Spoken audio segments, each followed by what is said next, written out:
The bitter wind of the Colorado Territory carried the sound of Willow James' sobs across the creek, mingling with the creaking of the mill wheel that had once been the pride of her late husband.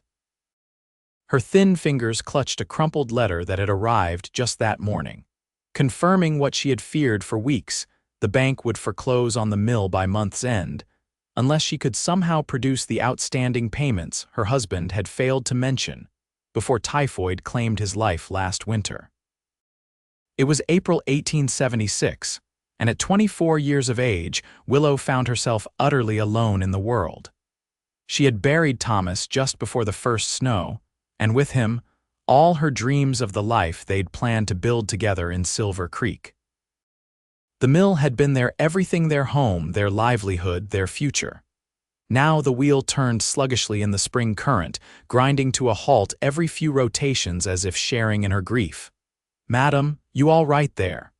A deep voice startled her from behind. Willow hastily wiped her tears, embarrassed to be caught in such a vulnerable state. She turned to face a tall man atop a dappled gray stallion. His face was partially hidden beneath a wide-brimmed hat, but she could make out strong features weathered by sun and wind. His clothes were dust-covered from the trail, but even through the grime, she could see he carried himself with quiet dignity.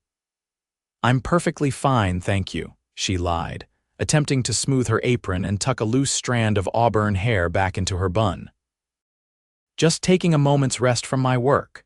The stranger dismounted with practiced ease, his spurs jingling softly as his boots hit the ground. "No disrespect intended, madam, but folks who are perfectly fine don't usually sit crying by abandoned mills." Willow bristled at his directness. "It isn't abandoned, it's mine." Her voice cracked on the last word, betraying her precarious claim to the property. The man removed his hat, revealing sandy blonde hair and eyes the color of a summer sky. "Yates Vance," he said with a slight bow. "I've been riding for 3 days looking for work in these parts." Despite her distress, Willow found herself noticing how his gaze held her steadily, without the pity or predatory assessment she'd grown accustomed to from men since becoming a widow. "Willow James," she replied cautiously. "I own the Silver Creek Mill, or at least I do for the next 3 weeks. 3 weeks?" Yates asked, his brow furrowing. Before she could stop herself, the whole story came tumbling out: her husband's death, discovering the unpaid loans, her failed attempts to run the mill alone, and the impending foreclosure. The letter from the bank was the final blow, stating that unless she could pay $300 by the end of the month, everything would be lost. $300, she concluded bitterly. Might as well be 3,000 for all the chance I have of raising it. Yates listened thoughtfully, his eyes drifting to the mill wheel. "This mechanism seized up. When's the last time it was properly maintained?" "Thomas always handled that," Willow admitted. "I've tried, but I don't understand the workings well enough." To her surprise, Yates rolled up his sleeves. "I worked at a mill back in Kansas for 3 years. Mind if I take a look?" Without waiting for her answer, he waded into the creek, examining the wheel with practiced hands. Willow watched in bewilderment as this stranger inspected the mechanism, occasionally muttering to himself about poor design choices and neglected maintenance. After nearly an hour, he emerged from the water, his pants soaked to the knees. "Your problem is twofold, Mrs. James. The main axle is warped and there's debris caught in the lower paddle boards. I can fix it, but you'll need replacement parts." "I can't afford parts," Willow said, despair creeping back into her voice. "I can carve what you need from timber," Yates replied, "but it'll take time and work. Feed me and give me a place to sleep, and I'll have your mill running proper in a week." Willow studied him skeptically. "Why would you help a stranger?" Yates replaced his hat, shielding his eyes from her scrutiny. "Maybe I'm not fond of seeing banks take what doesn't rightfully belong to them. Maybe I need work, or maybe I just don't like seeing a lady cry." That evening, Willow prepared the best meal she could manage with her limited supplies: beans, cornbread, and the last of her preserved peaches. They ate in the small cabin adjacent to the mill, sitting across from each other at the worn wooden table her husband had built during their first year of marriage. "So how'd you come to own a mill?" Yates asked between bites. "It was Thomas's dream," Willow replied, the ache in her chest ever present when she spoke of him. "We married in Missouri when I was 19. He convinced me that fortune awaited us in Colorado territory. We arrived 3 years ago and poured everything into building this place." "It's good land," Yates observed. "Good water flow could be profitable with proper management." "Thomas had big plans," she said defensively. "He just struggled with the business side of things, meaning he was better at spending than earning." Yates suggested, then immediately raised a hand in apology. "Forgive me, that was unkind." Willow set down her fork. It was true, though. Thomas had grand visions but little patience for keeping ledgers or saving for hard times. I didn't realize how bad things were until after he was gone. "You've held on alone for months. That's no small feat." "Not well enough," she sighed. "I've barely managed to keep myself fed, let alone make bank payments." "What will you do if you lose the mill?" The question hung heavy in the air. Willow had no family to return to, no skills beyond keeping house and helping at the mill. The thought of becoming a seamstress or a laundress in town filled her with dread, but her options were painfully few. "I haven't decided," she finally answered. "Perhaps I'll go to Denver.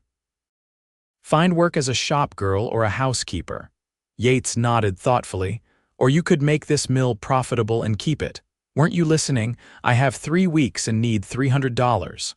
"I was listening," he replied calmly, "and I'm saying it's possible." The next morning, Willow woke to the sound of hammering. She dressed quickly and hurried outside to find Yates already at work, dismantling part of the wheel mechanism. He'd ridden into town at first light and returned with tools borrowed from the blacksmith, promising to repay the favor with milled flour once they were operational. For the next several days, they fell into an unexpected rhythm. Yates worked tirelessly on the mill, while Willow cooked, cleaned, and helped however she could, holding tools, fetching water, and learning the mechanics of the operation as he patiently explained each repair. On the 4th day, as they worked side by side to carve new paddles for the wheel, Willow found herself studying his profile. There was something reassuring about his presence, a steadiness she hadn't realized she'd been missing since Thomas died. "Why were you really passing through Silver Creek?" she asked suddenly, Yates' hands stilled on the wood he was shaping. "Running, I suppose, from the law," she asked, tensing slightly. He chuckled. "Nothing so dramatic, just from memories. My wife died 2 years ago, childbirth, the baby too." Willow's heart constricted with empathy. "I'm sorry." "Farming alone lost its appeal after that," he continued, his voice deliberately even. "So I sold what I had and started drifting, picking up work where I could find it, learning new trades." "And now you're fixing my mill," she observed softly. "Now I'm fixing your mill," he agreed, returning to his carving. "Everyone deserves a second chance, Mrs. James, even broken-down mills and the people who own them." By the end of the week, the wheel was turning smoothly again, but they were far from solving Willow's financial problems. Even with a working mill, she had no grain to process and little time to build a customer base that would generate the income she needed. Yates surprised her by returning from town one evening with a wagon full of wheat sacks. "Farmer Ellis had a surplus from last harvest," he explained. "He's willing to let us mill it on credit. We'll keep half the flour as payment, sell it in town, and use the profits to pay down your bank debt." That's extraordinary," Willow stammered. "How did you convince him?" Told him the truth. That a hard-working widow was about to lose everything because of circumstances beyond her control, and that I wouldn't stand for it. He shrugged as if it were nothing, but Willow saw the determination in his eyes. They worked through the night, getting the first batch of wheat processed.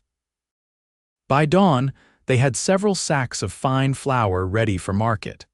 Yates hitched his horse to Willow's small wagon, and they headed into Silver Creek together.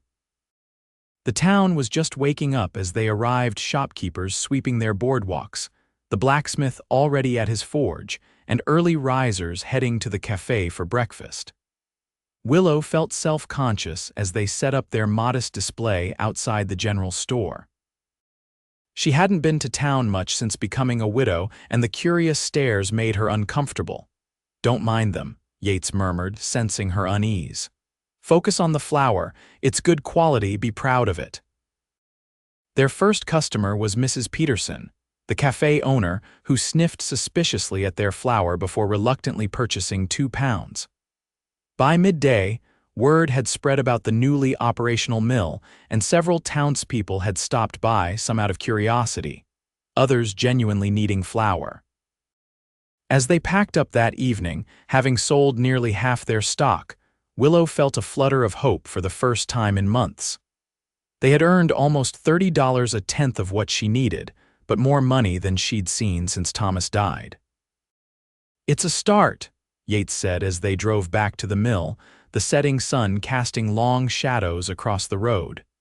"Ellis has more wheat, and I spoke with 2 other farmers who might bring their grain to us." "I can't believe you've accomplished so much in a week," Willow said, studying his profile in the fading light. "Why are you doing all this for me?" Yates kept his eyes on the road. "When Elizabeth died, my wife, I was lost, didn't eat for days.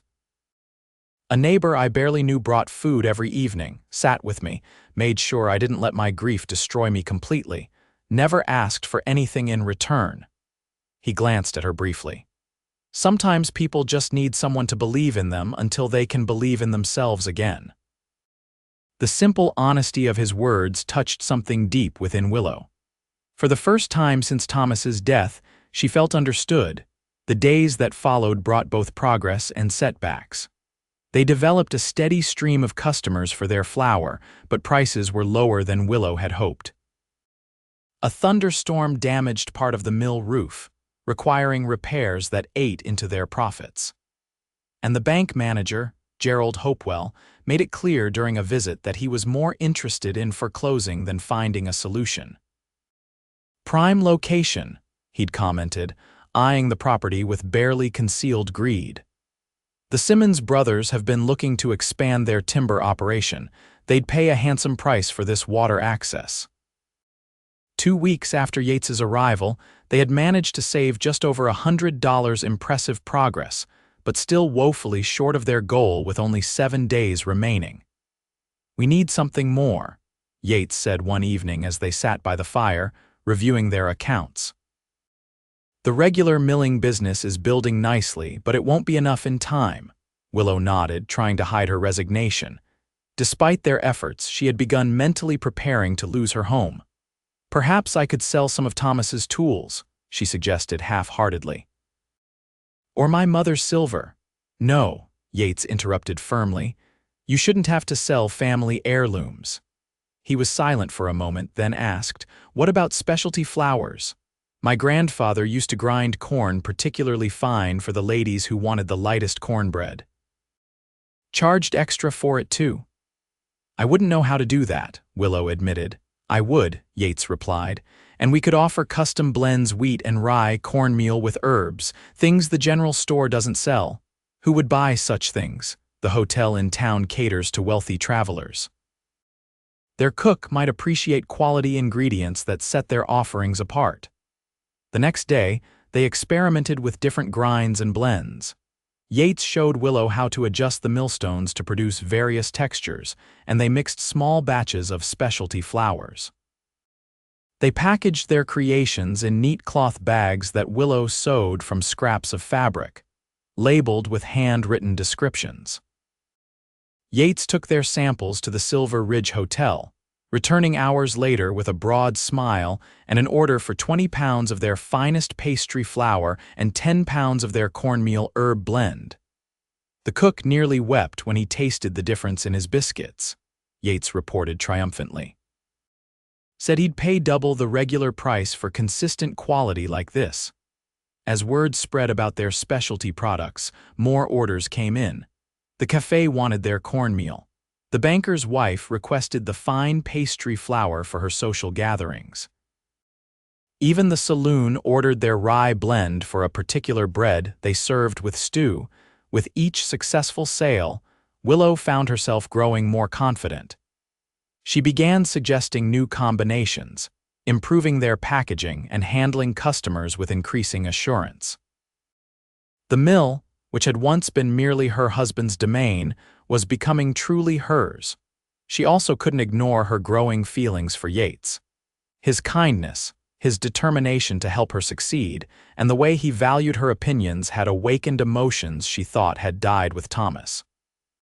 She caught herself watching him as he worked, admiring the strength in his hands and the gentleness in his eyes. 5 days before the bank's deadline, disaster struck. They woke to find the creek dangerously swollen from overnight rains upstream. Before they could secure everything, a surge of water damaged the wheel, washing away some of the new paddle boards and bending the axle they had so carefully repaired. Willow stared at the destruction in numb horror. "It's over," she whispered, watching the muddy water rush past. "We can't fix this in time." To her surprise, Yates didn't contradict her. Instead, he wrapped an arm around her shoulders, a gesture of comfort he'd never permitted himself before. "I'm sorry, Willow. You deserved better than this." The sound of her first name on his lips made her turn toward him. His face was close to hers, his expression filled with a mix of regret and something deeper that made her breath catch. "You've done more than anyone could have asked," she said softly. "You gave me hope again, even if it was only temporary." "What will you do now?" She squared her shoulders. "What I must. Pack what I can carry and find work elsewhere. Come to dinner at my place tonight," Yates suddenly blurted out. "Your place, but you've been staying here." "I rented a room above the livery when I first arrived in town," he admitted, "kept it these past weeks." "I didn't want to presume." Willow's cheeks warmed at the implication. Despite working side by side daily, they had maintained proper boundaries, with Yates sleeping in the mill's storage room rather than the cabin. "I'd like that," she accepted, surprising herself with her boldness. That evening, she wore her one good dress, a dark blue calico she hadn't worn since before Thomas fell ill. The small room above the livery was sparse but clean. Yates had somehow procured a roast chicken, fresh bread, and even a bottle of wine. "This seems awfully elaborate for a farewell dinner," Willow commented as they ate. "Is that what this is?" Yates asked, refilling her glass. "Isn't it? The bank will take the mill in 5 days. There's nothing left to fight for." Yates regarded her steadily across the table. "There's always something worth fighting for, Willow. I've been thinking all day. What if we approach this differently?" "How do you mean?" "The problem isn't just money, it's Hopewell. He wants your land for those timber merchants. No amount of partial payment will satisfy him because foreclosure serves his interests better." "That doesn't help my situation," Willow pointed out. "What if we went above him? The bank's main office is in Denver. What if we traveled there and appealed directly to the bank president? Explained the situation, showed him your books, and requested more time?" "That's a 2-day journey each way," Willow protested. "We'd barely make it there and back before the deadline with no guarantee of success." "But it's a chance," Yates insisted. "A slim one, perhaps, but better than surrender." Willow studied him curiously. "Why do you care so much about this, Yates? About my mill?" He was silent for a long moment. "When I lost Elizabeth, I lost my purpose. I've been drifting, existing without living. Then I found you by that broken wheel and something changed." His voice grew softer. "Helping you has helped me. I've felt alive these past weeks in a way I haven't since she died." The raw honesty in his words moved her deeply. "I've felt it too," she admitted. "After Thomas, I was just going through the motions, waiting to lose everything. You made me believe I could fight for my home, for my future." "Then fight with me," he urged, reaching across the table to take her hand. "Let's go to Denver tomorrow." They left at dawn, traveling light and pushing their horses as much as they dared. The journey to Denver was arduous, with a brief spring storm soaking them on the first day and forcing them to seek shelter in a way station overnight. As they huddled near the fire among other travelers, Willow found herself acutely aware of Yates beside her. Their shoulders touched occasionally as they made space for others, and each contact sent warmth through her that had nothing to do with the flames before them. "Tell me about your life before Colorado," he asked quietly as the other travelers dozed around them. In hushed tones, she told him about growing up in a small Missouri town, the daughter of a schoolteacher. How she'd met Thomas at a church social and been swept away by his dreams and charm. How they'd sold her parents' house after their deaths to finance their journey west. "I loved him," she said simply. "But looking back, I see I didn't really know him, or perhaps I didn't want to see his flaws." He was so focused on big dreams that he neglected the small details that keep dreams alive.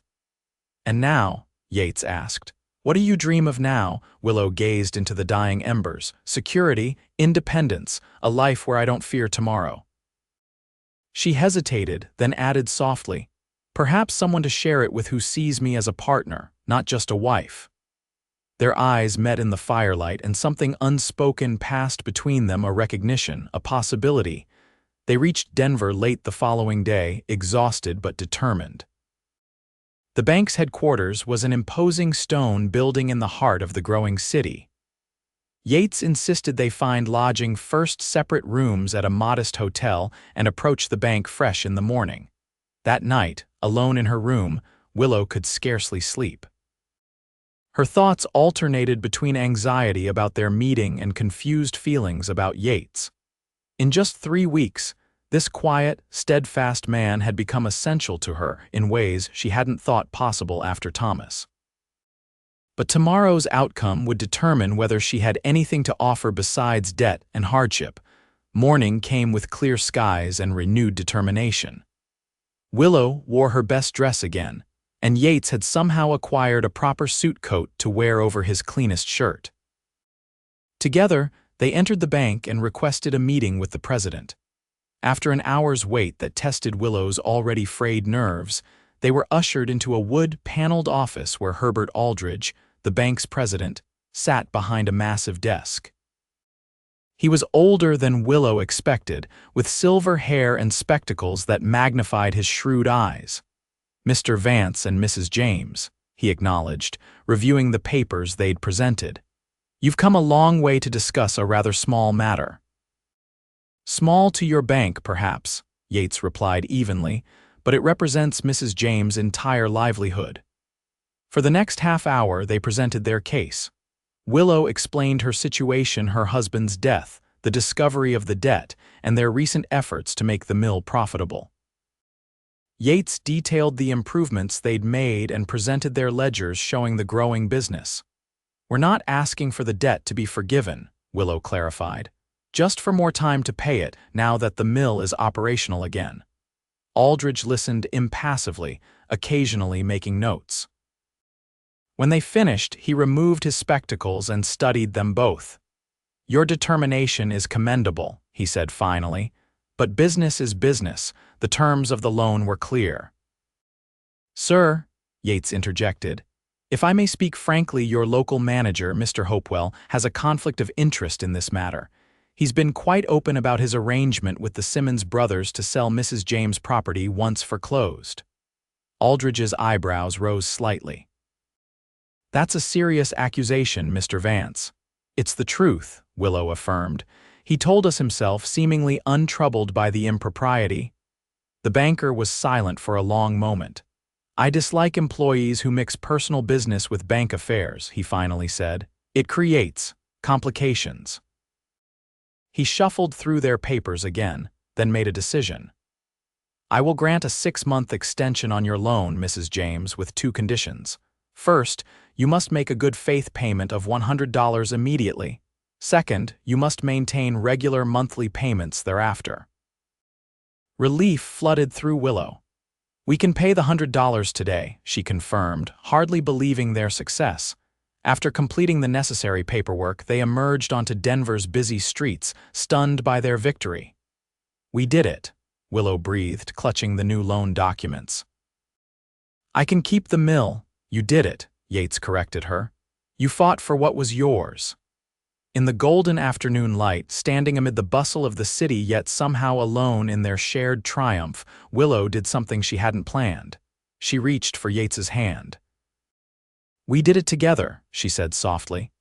"Everything these past weeks has been because of your help, your belief in me." His fingers tightened around hers. "Willow, I don't want to go back to how it was before you came," she interrupted, suddenly afraid of losing momentum. "Working together, building something, it's given me purpose again." Yates took a deep breath. "I've been thinking about settling down again, finding a place to belong." His blue eyes held her steadily. "I believe I found it when I saw you by that mill wheel." The journey back to Silver Creek was filled with conversations about possibilities for the mill, for their futures. They talked of expanding their specialty flour business, of adding equipment to process more grain, of perhaps even building a proper storefront in town. But beneath these practical discussions ran a deeper current of understanding. They spoke of loss and healing, of the unexpected gift of second chances. By the time they reached the mill, something fundamental had shifted between them. The flood damage awaited their return, but now it seemed merely a challenge to overcome rather than a final defeat. With the bank extension secured, and their growing confidence in each other, they set to work rebuilding the wheel and clearing debris from the creek bed. As spring blossomed into summer, the mill flourished under their combined efforts. Willow's business sense complemented Yates's technical knowledge. Their specialty flours became known throughout the county, commanding premium prices that allowed them to pay the bank promptly each month.